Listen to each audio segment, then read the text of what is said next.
Hi all and welcome to this game guide for Throes of the Watchmaker DLC to Sea of Stars.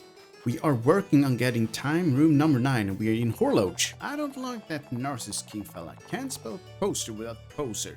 That's what I always say. And we haven't yet been to the Narcissus King, but we have tackled the demon train.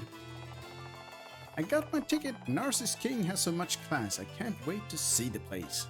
And this room you can find inside this big tent. Not so fast, travelers. This box contains a gnarly battle chant. I can't just let anyone in there. You'll have to prove yourselves first. And yeah, we'll pause it for a bit here because this box has a battle. And if you beat that battle, you will get time rune number 9. Unfortunately, it's probably the toughest battle or one of the toughest battles inside the entire DLC.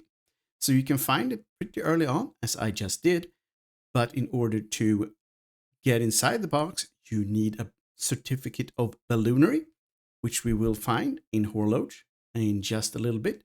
And after that, you have to go inside the box and beat a battle. And my suggestion is that you wait to do this to the very end of the DLC. So this is something you can start working on early on, but you will probably finish it at the end of the DLC.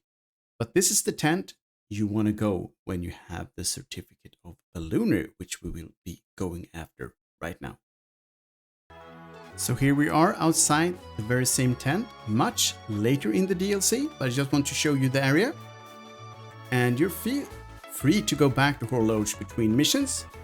When you have the train, it's kind of up to you when you want to be back. So much has been happening lately. I'm losing track.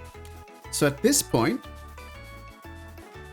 we will work on that certificate of Balloonery. You can see that there's like a rope going over a chasm, and there's a box there as well. And that's the hint that there is secrets to work with. So you have to drop down here and then make your way across. And then you can just use the push attack and push the box out.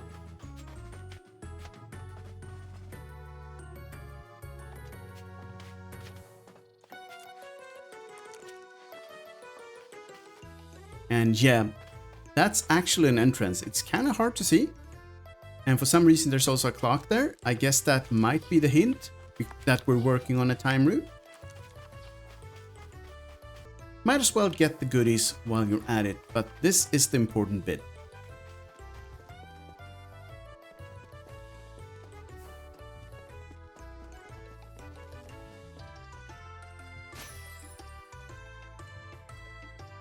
So, as is often the case in this DLC, we now need to solve this puzzle room in order to get progression.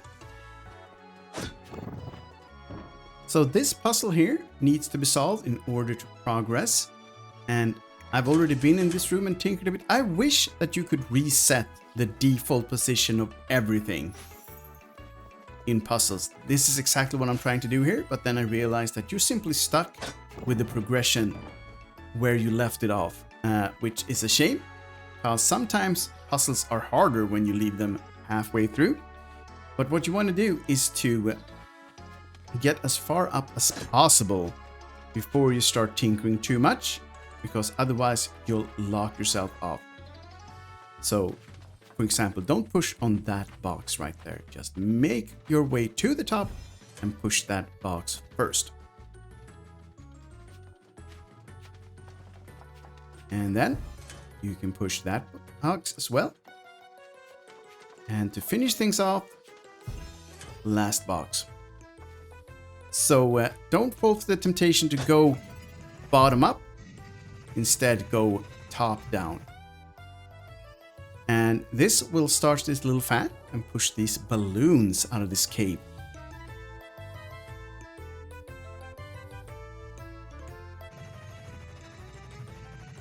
And you're actually done here, even though these little elevator thingies continue to do their thing.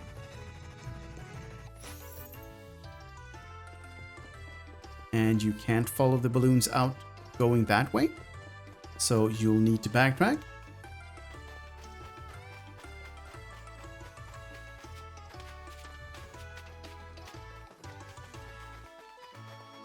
Also, if this guide ends up helping you get the time rune, I would love it if you click on those like and subscribe buttons. So now that we're out again, I took a wrong turn there, but we actually want to follow those balloons, because now they can be used as an air bridge, basically.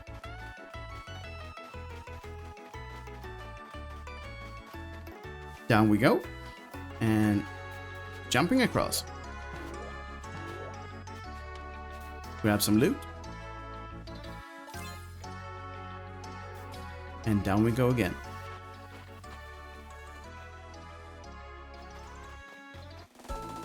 Found one jawbreaker. A nice little bonus. Found one certificate of Balloonery.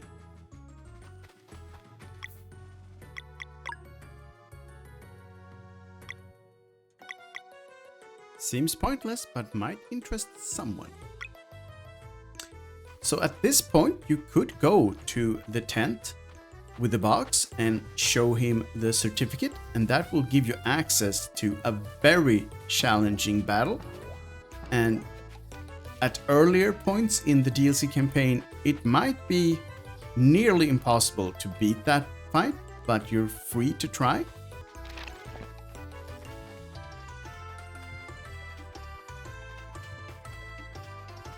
So I will simply run across and show you. So here's the tent, and in we go. Not so fast, travelers. This box contains a gnarly battle challenge. I can't just let anyone there. You'll have to prove yourself first. You really want to try? Huh? Bring me a certificate of Balloonery and I'll step aside. Impressive. You must know what you're doing. I'll get out of your way then. And now you can go inside.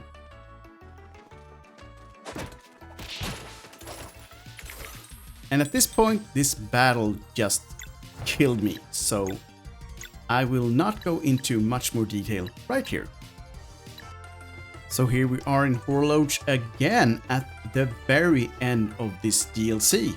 This is actually after the final boss, and now I am going in and facing the battle, and it's still challenging, but now doable. So the only hints I can give you is to focus on the 2 healing plants, because they give, I think, 77 in heal, and yeah, they will ruin your battle very fast indeed. So focus on those, and if possible, here you can see electrons, and they're basically reset. So yeah, focus on those, and eventually you'll win this one. So here we are, a bit later. As you can see, 2 of my guys are on red. So even though my party was at max troop level, which I think is 5, still a challenging battle. And this was the last time rune I need to collect, but for this guide, this is simply number 9. Time rune number 9. So yeah, amazing. I didn't know you had it in you. No, but you sure did. So this might be the last one you get. And if you have all the others, this will give you a kind of cool little secret thing, which I won't spoil in this video. But there we go. Thank you all so much for using this game guide in order to get time rune number 9. Hopefully now you have it. If the guide helped, I would love you to click on those like and subscribe buttons, and I look forward to seeing you again in future videos. Bye for now.